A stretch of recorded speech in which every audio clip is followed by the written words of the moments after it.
Now, Lonnie Anderson, the great Jennifer Marlowe, the blonde bombshell. She and Farrah Fawcett, I guess, were the blonde bombshells of the 70s. Lonnie Anderson passes away over the weekend, a couple of days shy of her 80th birthday. Were you a big KRP guy, Mike? Oh, sure I was. And, you know, the backstory of her taking the job is fascinating. She was never a blonde. She was a brunette. And they wanted her to be the platinum blonde, push-up bra. And she didn't want to do that role. She said, I don't want to just be kind of a sex object. Well, then they explained to her, well, yeah, but you have to understand the twist on it is you're the smartest person in the room. You're the smart voice of reason in this radio station full of zanies and loonies. And by the way, when I watch WKRP, I don't even see a sitcom. I see a documentary. That's our business. Right. It's a reality show. That is absolutely our reality show. You got Gary Sandy, who is Travis, the long-suffering program director, with a zoo of staff around him. This is probably underappreciated. When we talk about the top, 10 sitcoms, or the top, we talk about it ensemble casts like Mary Tyler Moore, like All in the Family, and properly so. But you take Howard Hesseman as Dr. Johnny Fever, Richard Sanders as Les Nessman doing news, as God is my witness, I thought turkeys could fly. Frank Bonner as sleazy sales manager, Herb Tarlick. Bailey Quarters, wow, got to tell you, I had as much a crush on her as I did Lonnie Anderson. She was the promotions director. This was 78 to 82, which is like right as I'm getting out of college and getting into actual radio. Now, you were 18 when KRP started. You were already knocking out talk shows in Ohio, weren't you? In a local station in Ohio, and yeah. I swear Herb Tarlick worked there. Wearing that jacket. I'm telling you. So it was the great Lonnie Anderson. Yep. In fact, there was and where I'm from, Dayton, there was a connection there, as I recall. The guy that played the station manager, what was his name? Gordon Jump.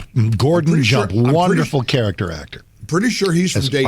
Arthur Carlson. If I'm not mistaken, he was from Dayton. But anyway, yeah, that's sad news about Lonnie Anderson. Rest in peace. Talk about sad. This story with the Texas Democrats, Mark. Yeah, I don't think you're as incredulous about this as I am. I'm telling you, the idea that Texas Democrats are going to flee to Illinois, they've done it before. A state where the Democrats have abused gerrymandering to comical levels. It's almost like a comedy in Illinois, what they've done with gerrymandering. And that's where they go? They go to Chicago? Why don't you go to Hawaii? Well, they fled to Oklahoma before for a past controversy, because that was like right next door. All they had to do was get out of the state. And there was word that we'd have state police guys go and drag them back to Austin. I guess they're farther away in Illinois. But you're right. Don't go to a state that is the obvious flip side of the sin that you're trying to identify. Illinois has been horribly disadvantaging Republicans for years and years. And Chicago, the murder capital of the world. So that's good. Make sure you dodge the bullets there, Dems. Look, I think Greg Abbott, I think he's got the futz around and find out mentality on this. Yeah. Now, here's the thing. This could be a setup. If Republicans don't deliver on the promise of accountability, there's going to be a lot of outrage, Mark. You got to do something. I mean, there's tons of stuff they can do. I've been reading about it over the weekend. They can strip them of all of their committee chairmanships, strip them of their parking privileges, strip them of their, that's a big deal when you go to work. Parking is parking. Parking's parking. That's big. Their offices, their office locations. But look, how about arresting them? I mean, how about at least that's what Greg Abbott seems to be alluding to, right? Well, I think the first notion is that we will consider that they have vacated their office. It is a willful decision that says, I am no longer choosing to be a state representative in Texas, so it might be time to go, we have a vacancy here, time for some special elections. Maybe that will get their attention. Well, you said it best. It's all they've got. But more than that, nothing screams courage like abandoning your post and hiding in another state like Illinois to block a vote, and they're bragging about it. I'm popping up on social media. They're all and taking it's being selfies. Identified as courage. The people who love that they're or just love or just have no other. Again, it's all they've got. Are identifying it as courage. They are bravely standing up to their speaking truth to power. They're like the guy in front of the tank in Tiananmen Square. Oh my gosh. They're even invoking a Texas courageous from the Battle of Gonzales, saying if that's what you're going to do, Governor Abbott, if that's what you're going to do, then we have a 4-word reply: come and take it. Which is from the famous Battle of Gonzales and the cannon that we warned the Mexicans to try to come and let's take. Let's see if you got some Republicans with some cojones there, and we'll see, because we're going to find out. They might be finding out. Meanwhile, I was looking at Axios this morning, and Texas or Florida Axios was talking about the fact that detainments and deportations of illegals without criminal records, they love to scream about that, right? Is rising here in Florida. Nationally, it's about on the average is about 47% right now, and it's a rise. It's rising to around 30-35% here in Florida. And then Axios said something that really got the wheels turning as I was trying to process what they were reporting on. Axios says, you know, being an undocumented immigrant is not a crime on the criminal level. It's a civil matter. Well, but then what's fascinating is if you go, I thought, wait a minute. Yes, it is. Wait a minute. Well, what they're saying is, and you got to kind of parse this a little bit. Go ahead, take us through it. So if you don't properly file documentation and you're here illegally and you're not truthful about your immigration process, that is definitely criminal. If you've been deported and you come back, that is definitely criminal. But here's the funny thing. When you look at the civil explanation of illegal immigration, just Wikipedia, Google it, right? Every place it says it's a civil crime or a civil penalty, but that penalty is, wait for it, deportation. So I mean, even if you connect the dots, yeah. I mean, I may not be a lawyer here. I'm no Hugh Hewitt. But I'll tell you one thing I can figure out is if even Wikipedia is saying, well, yeah, but if you do it, you face deportation. Yeah. Well, that's what we're doing. We're deporting people whether they've committed. I mean, let's face it. There are many people uncomfortable with illegals who don't have a criminal record being deported. I'm not. Why would they be uncomfortable with it?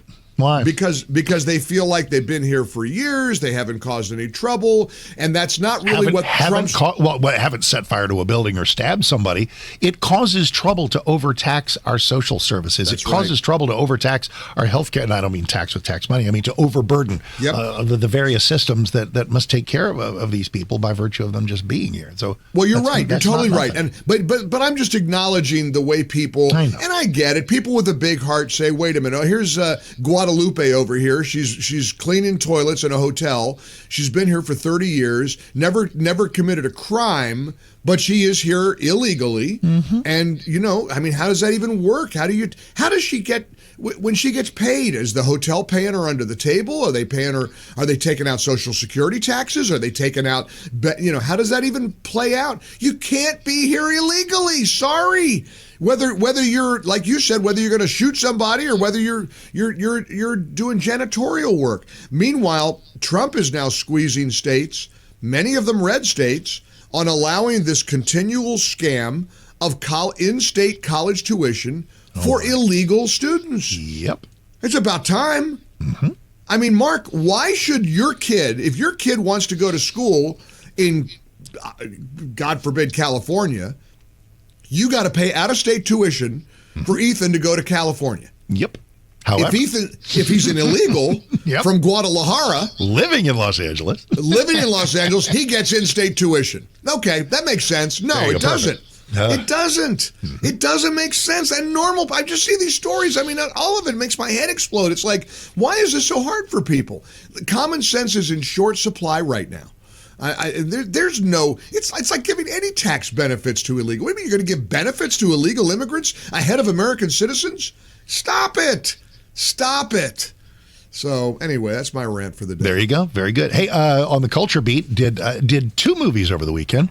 One I didn't even know I was going to do until like a day ahead of time. But the first one I did, I was anticipating this heavily. Were you a huge fan of the Leslie Nielsen Naked Gun franchise? Yeah. Police Squad was the TV show, and then they had all those wonderful Naked Gun movies.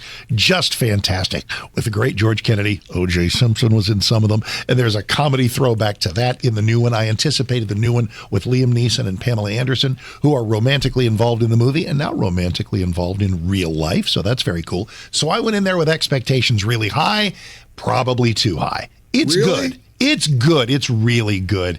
It's silly and stupid in all the right ways. It hits all the right notes. He's really good. She's fantastic. Yeah. But ultimately, it's a writing problem that keeps it from being. And maybe there is a thing called the fog of memory. Do you think that some of the movies that you loved in the 70s, 80s, even 90s, that's 30 years ago, that you loved then, but we haven't revisited, do you think we remember them too fondly? And when you go back and you revisit them, you go, wasn't that great? I revisited Airplane. Robert Hayes and still, boy, does it still work. Boy, does it still work. The Naked Gun ones, I'm sure, do too. This one, it's a B. It's good. Comedy is very subjective. I'm not saying don't go. It's not bad, but it's the other one. So we're looking at previews, and I see something. Are you? Where are you on scary movies, horror movies? Are they appealing? Love them. Yeah. I find that they are appealing to me less, especially the sort of the slasher, the gratuitous nonsense. There's a thing called Together with Dave Franco and his Allison Brie, who they are married in real life, and they better be in view of what they got to do in this movie. And I don't even mean necessarily graphically sexually, although there is that.